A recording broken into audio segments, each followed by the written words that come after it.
My grandparents are walking me down the aisle after parents choose sister's housewarming party over my wedding. From the very beginning, it was clear I was not the favorite. My sister Vicky was born first and planned for, celebrated like a small miracle in our family. I came along just 10 months later, an unexpected addition. It wasn't something talked about much, but the hints were there in the weary smiles and the half-hearted congratulations that followed my arrival. My earliest memories are not of family outings or birthday parties shared equally between me and Vicky. Instead, they are filled with moments where I stood on the sidelines, a spectator to Vicky's childhood, celebrated with more enthusiasm than mine. My parents, even without saying it directly, had their favorite, and it was not me. Growing up, our house always seemed to buzz with excitement over Vicky's achievements. Whether it was her first word, her first step, or her first day at school, every milestone was documented and praised excessively. Meanwhile, my own achievements were met with a nod or a distracted, "That's nice," from our parents. It was as if they had a limited amount of pride to share, and it all had to be saved for Vicky. My grandparents, on the other hand, were my saving grace. Grandma and Grandpa were my dad's parents and had a very different way of showing their love. They were the ones who made me feel like I mattered. Whenever my parents favored Vicky, which was often, my grandparents would go out of their way to make up for it. They'd cheer louder at my school plays, make a bigger deal out of my grades, and always made sure to have my favorite cookies ready when I visited. The real disparity in treatment became unmistakable during family trips. Vicky and I would both be excited about potential vacations, discussing where we might go, from beach outings to trips to amusement parks. However, as the departure day would draw near, it would often turn out that there was only room for one child, and inevitably, Vicky would be the one to go. I remember the crushing feeling of being told, "You'll stay with Grandma and Grandpa this time. We'll take you on the next trip." But somehow, next time never came for me. Staying with my grandparents wasn't a punishment, though. It was a vacation in its own right. Grandma and Grandpa lived in an old house filled with antiques and a big backyard that was my haven. Grandpa would teach me to plant vegetables and tell stories of his youth while Grandma baked and fussed over me. Their home was a place of unconditional love and acceptance. But as I got older, the realization that I was the second choice, the backup option, began to sting. It wasn't just the trips, it was everyday life. Vicky was praised for every drawing, every A on her report card, every goal scored in soccer. When I achieved the same, it was met with less enthusiasm, as if they had already used up all their excitement on her. School events highlighted their favoritism even more.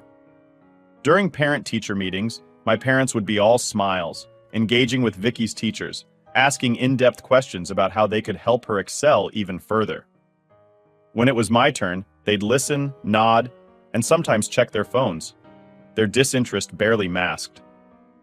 One particularly painful memory was from a spelling bee I had made it to in the 4th grade. I had been so excited when I won the classroom round, and the final was a big deal for me. I had studied for weeks, words and definitions swirling in my dreams. On the day of the bee, Grandma and Grandpa were there, front row, clapping and smiling. My parents came too, but late, just as my turn came up. I remember seeing them walk in whispering to each other, not even noticing as I spelled the winning word. They clapped, but their attention soon drifted. I found out later they had rushed from a work event for Vicky, something about her being in a school play. As siblings, Vicky and I had a complicated relationship. I never hated her. She was my sister after all. But the environment we grew up in, one that so clearly favored her, bred a sort of resentment that was hard to shake.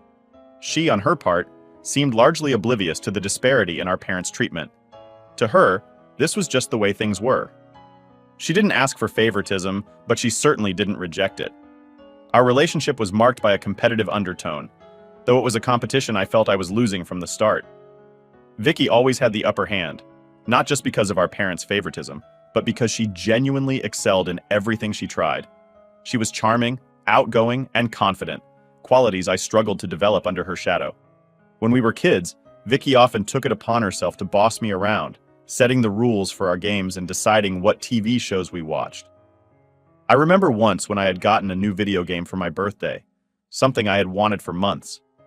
Vicky decided she wanted to play first, and my parents backed her up, saying I should be a good sister and share. It was always about what Vicky wanted, what made her happy.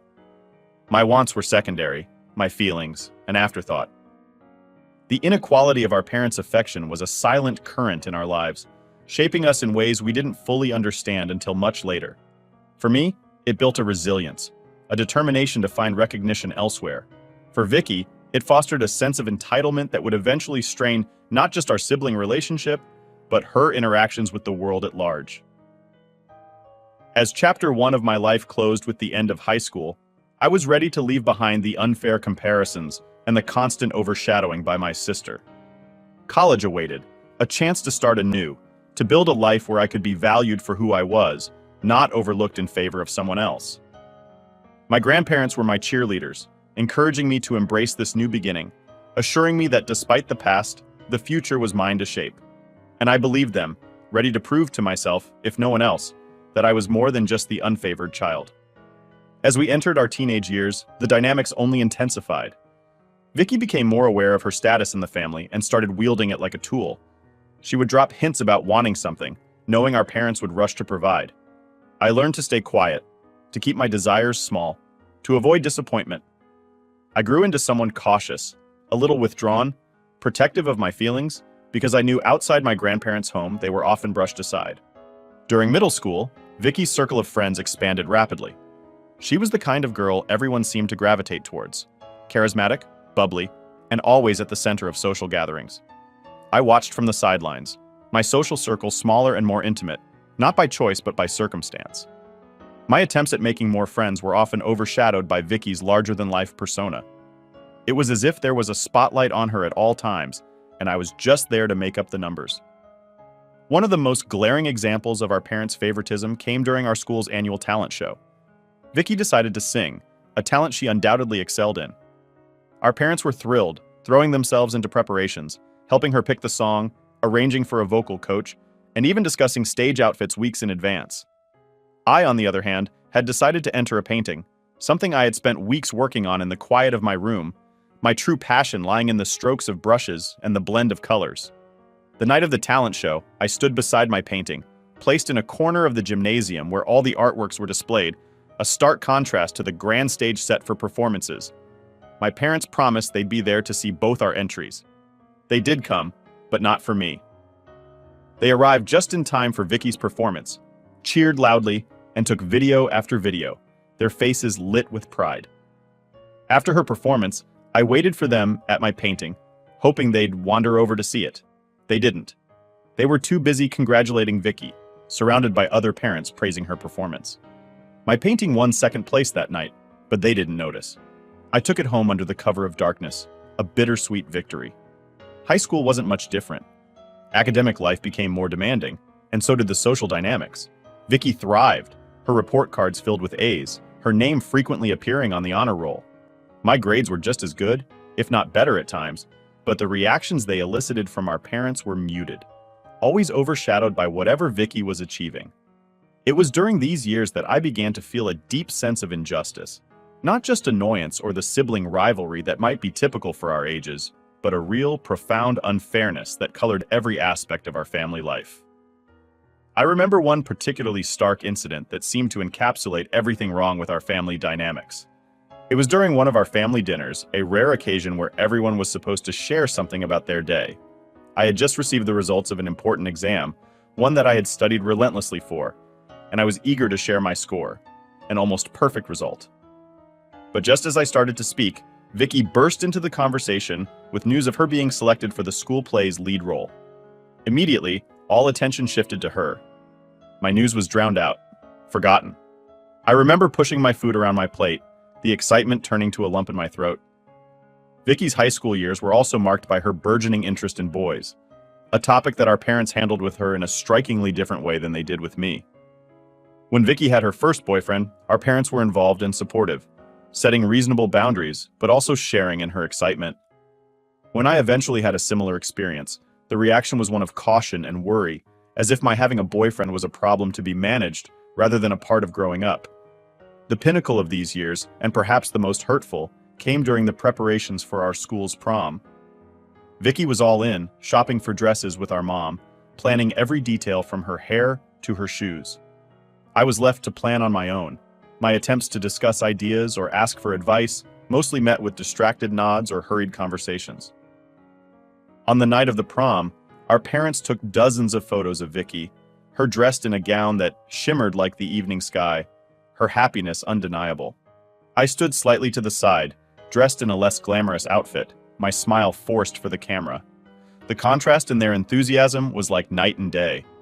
This phase of life, though fraught with these challenges, was also a time of personal growth for me. I started to seek validation from sources outside of my family. My art became more than just a hobby. It was a sanctuary.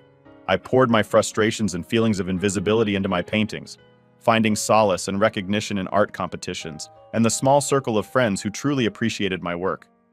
My grandparents continued to be my rock, their home a refuge where I was seen and celebrated. Despite the challenges at home, I managed to carve out a small space for myself where I felt competent and appreciated. But the constant comparisons, the overt favoritism, and the feeling of being a perpetual runner-up in my own family left deep marks on my psyche. I grew more reserved, more inclined to find solace in solitude than in seeking approval that I knew would never come my way. She would always compete with me for everything. Be it about grades, attention from our parents, or even the smallest accomplishments, it felt like a constant battle for validation. And I was always on the losing end because my parents preferred her always. As a result, I would feel really inferior, and we never quite saw eye to eye. Our relationship seemed more like a perpetual contest, with her consistently coming out on top. On one occasion, she wanted to be friends with a group of girls, but because she was nerdy, was afraid to approach them. One of the girls and I had art classes together, so she introduced me to the rest of the group, and we all would hang out together. Vicky was so jealous of this that she made my parents talk to me about including her whenever I was hanging out with them. I tried to fight it, but my mother called me selfish while my dad said she was my sister and I should look after her. Begrudgingly, I agreed and introduced Vicky to the rest of the girls. Vicky doesn't really have a lot of friends, so she can come off as over-enthusiastic. She would constantly try to impress the girls in our group, often coming across as intrusive. Despite her efforts, she struggled to find her place among them, and the awkward tension between Vicky and the other girls was always palpable. For example, one of the girls had a crush on a guy, so Vicky took it upon herself to approach the guy and let him know that the girl liked him. He laughed because he was not interested and told everyone about it, which embarrassed the girl. After this, the girls told me very firmly that they didn't want me to bring Vicky with me to our hangout, so I agreed. However, Vicky wasn't having it. She threw a tantrum when she found out that the girls wanted nothing to do with her and went to our parents insisting that I should not hang out with these mean girls either, since I was her sister and I should stand up for her. I refused and told her that it was her own fault, that they didn't want to be friends with her. But my parents, as usual, supported her. They lectured me about how Vicky had no ill intentions and that I should try to convince the girls to forgive Vicky, but that if they didn't, then I should cut them off too. I refused and put my foot down. I like hanging out with them, and unlike Vicky, I wasn't going to jeopardize my friendship in any way. I told my parents that I had enough, and it wasn't up to me to find friends for Vicky. My parents were pissed and gave me the silent treatment for weeks, but I'm glad I stuck to my guns. This group of girls has continued to be my friends till today, and are basically like my sisters. I have cried with them, laughed with them, and shared some of the most meaningful moments of my life. However, at that time, it was really hard for me to stand firm in my decision. There were moments when doubt crept in, and I questioned whether I had made the right choice in prioritizing my own happiness over what they wanted. This was not the only reason Vicky grew to hate me. There was also another incident with a boy. She had a crush on a guy, and I had no idea about him. He and I would sit together for some classes because we were friends. He tried to ask me out for junior prom, but I declined politely since I was already going with someone I liked. Later, when Vicky found out, she made a huge fuss about it, telling my parents how I always take things. She wants, and that I was knowingly flirting with the guy for months. She called me a bunch of nasty words, which no one should say to their own sister, and told my parents how she wished I was not her sister. My mother sided with her, telling me how it was wrong of me and that as a sister, I should respect girl code.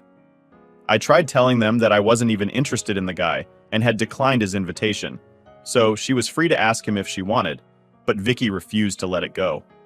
Looking back, I think she knew the guy would have rejected her anyway, so she just wanted to take her frustration out on me since he asked me instead of her. Once my dad took me out for ice cream, telling me that he wanted to spend some father-daughter time with me. This never happened, so I was really pleased.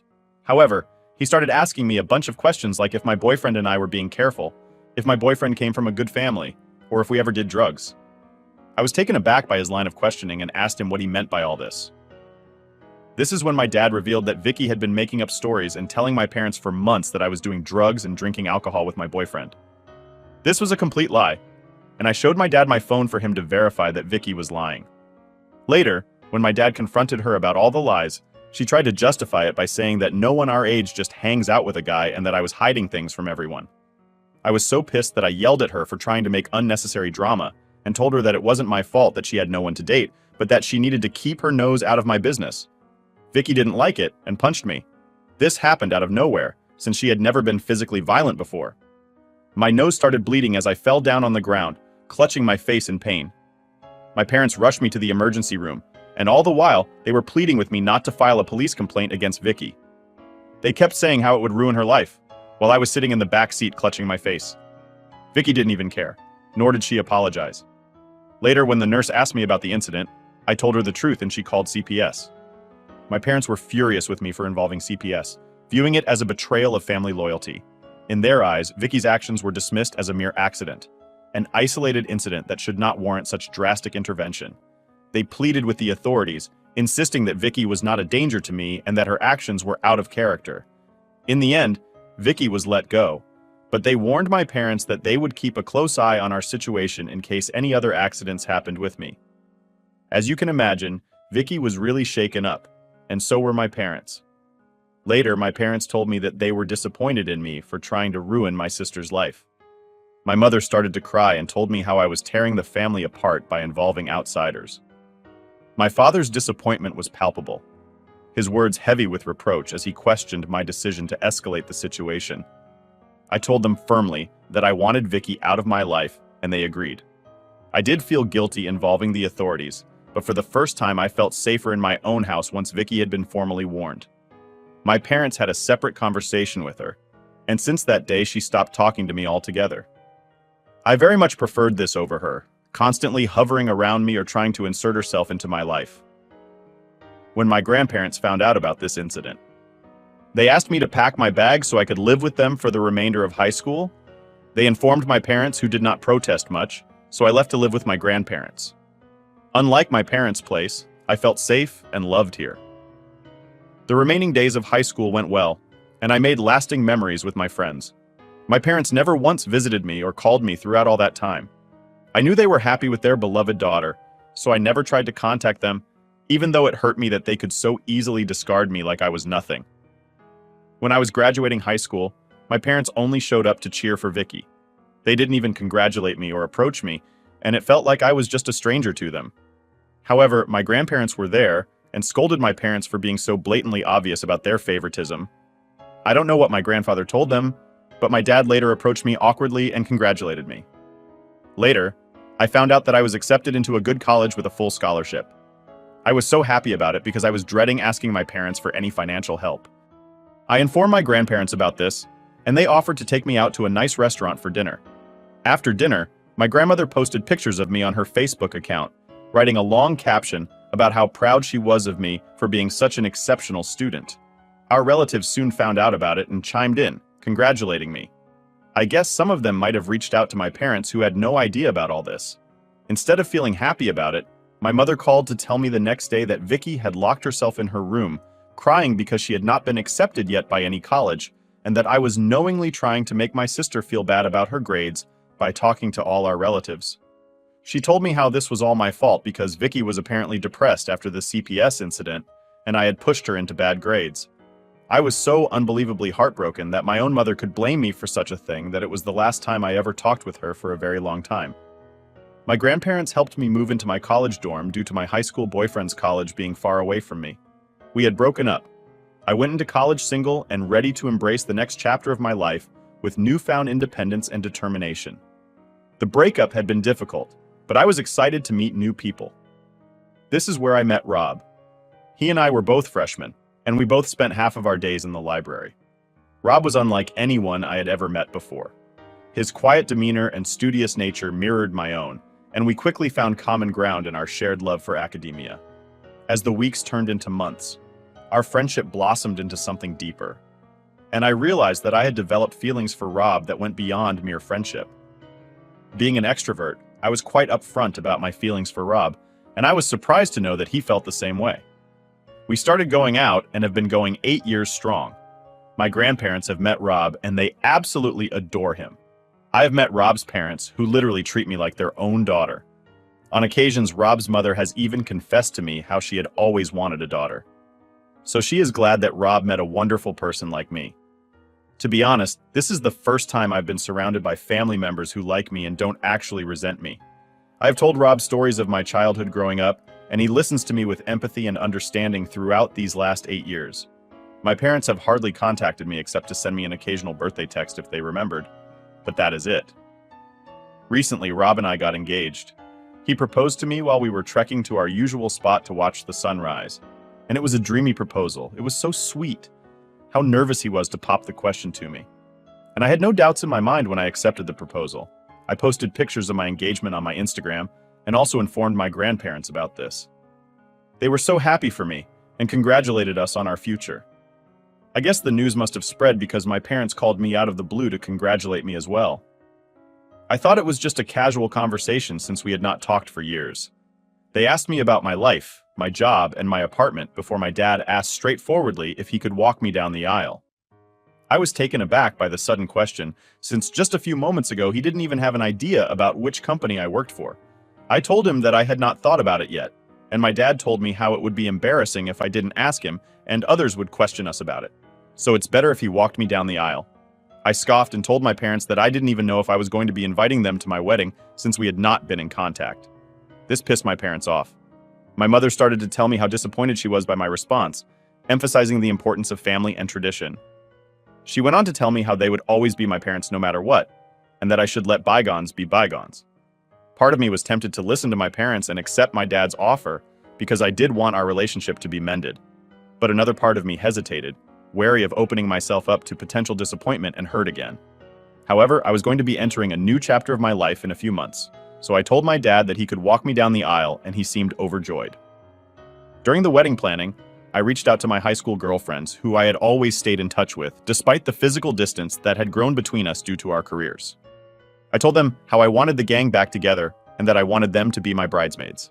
There were a lot of happy tears and congratulations, and without hesitation, they accepted my invitation to be part of my bridal party, embracing the opportunity to reunite and celebrate this milestone in our lives. Together, we all planned to go to Vegas to celebrate my bachelorette party, while Rob had a separate bachelor party with his friends as well. My friends and I posted a bunch of pictures from the party, and overall everyone had a lot of fun. However, when I came back home, my parents called me to let me know how disappointed they were that I had not invited Vicky to be a part of the celebration.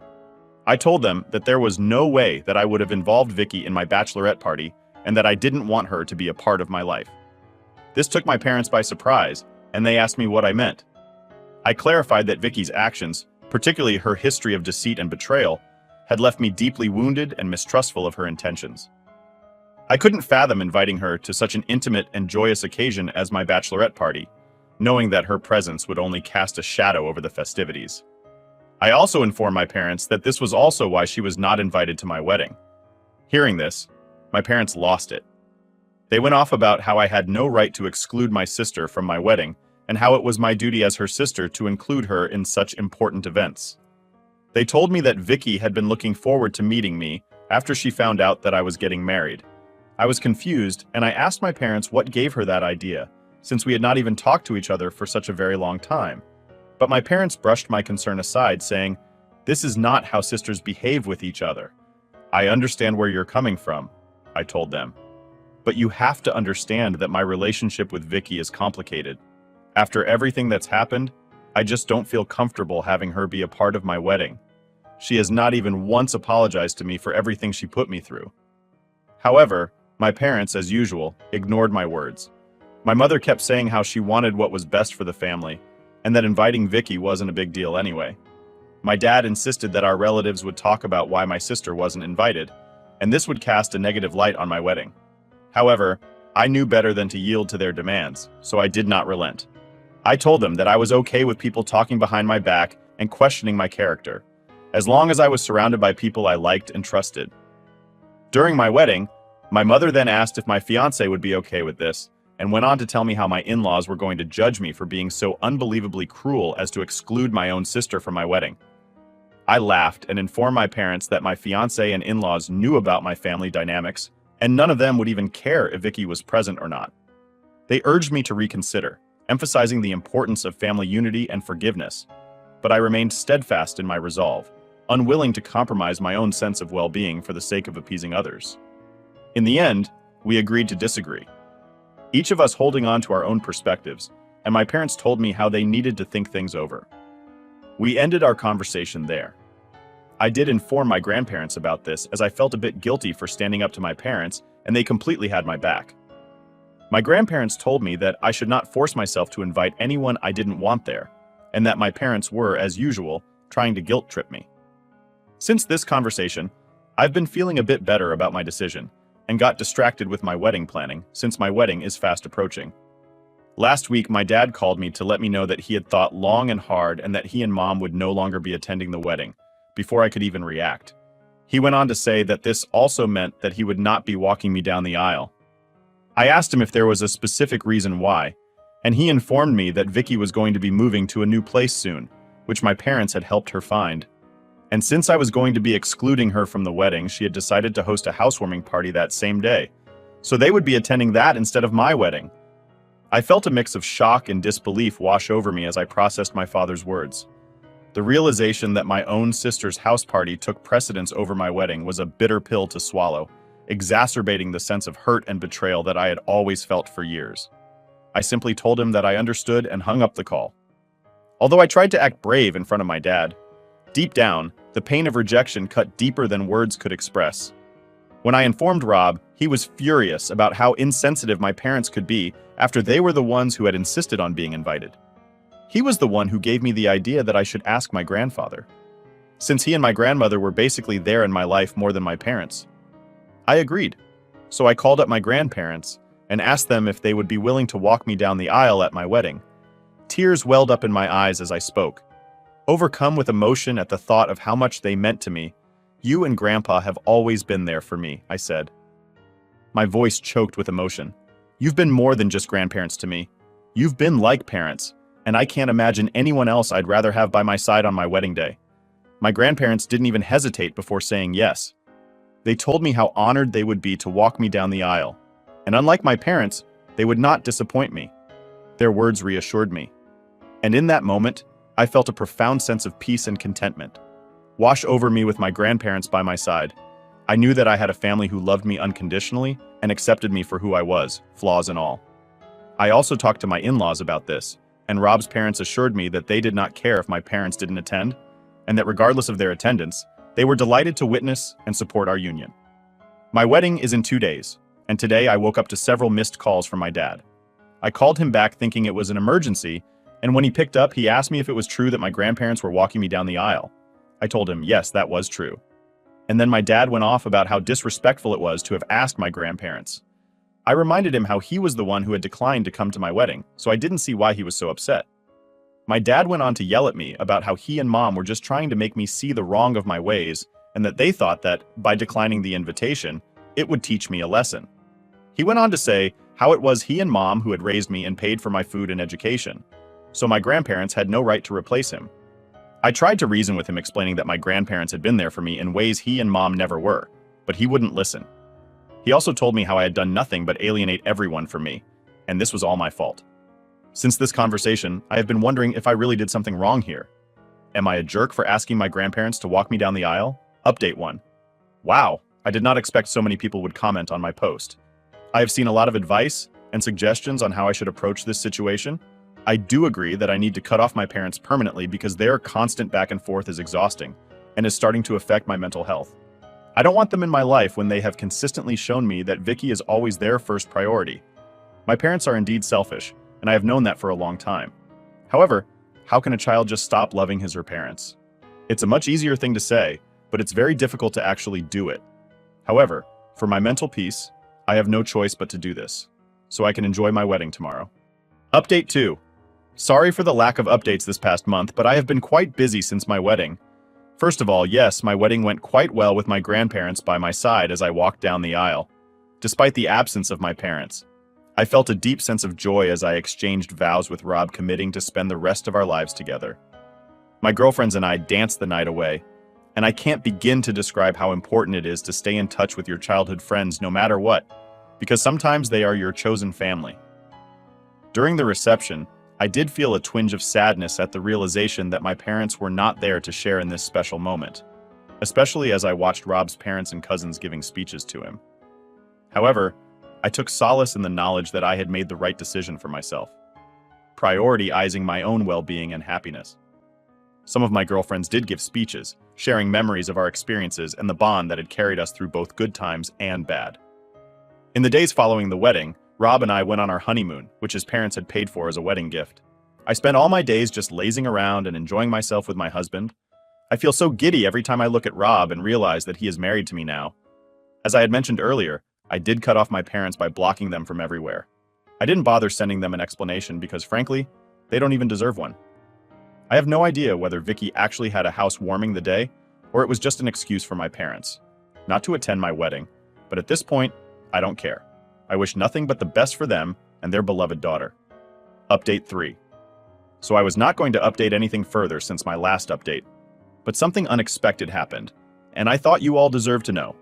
I haven't checked my email in the past month because I was busy with my wedding and honeymoon, but today, as I was sorting through the emails, I found an email from Vicky. I don't even know how she found out my email address, and I was completely taken aback. I hesitated over whether to open her mail or simply delete it unread, but curiosity got the better of me, so I clicked on the email. Inside was a lengthy message from Vicky expressing her regret over our strained relationship and her desire to reconcile. She acknowledged the mistakes she had made in the past, admitting that she had been selfish and immature. Vicky apologized for the pain she had caused me over the years and expressed a genuine desire to make amends. She went on to write how she feels happy for me now that I am married and that she wishes me nothing but the best. She ended the email pleading that I should not punish my parents by cutting them off and that they missed me. Reading her words, I felt a mix of emotions, surprise, and skepticism. Part of me wants to believe that Vicky has truly changed, that she is sincere in her apology and willing to work towards repairing our relationship. But another part of me remains guarded because this seems too good to be true. However, regardless of what she has written, I know for sure my parents don't miss me because if they did, they would not have treated me this way all these years. I thought about sending a reply back to her, but then I decided against it. After all, forgiveness isn't something to be rushed. It is a process that requires time and reflection. And while I am not sure if I am ready to forgive Vicky, I don't want to completely burn the bridge either, since she is the one who has apologized to me for her actions. To be honest, after my marriage, I no longer feel alone. I have learned to recognize that I have my loving husband by my side, supportive friends, and the unwavering love of my grandparents. With their support, I know that I can navigate whatever challenges lay ahead without ever needing Vicky or my parents in my life. I've also looked into it and have found a good therapist with whom I have booked my first appointment. I've taken this step so I can address and resolve any wounds from my past and heal from them.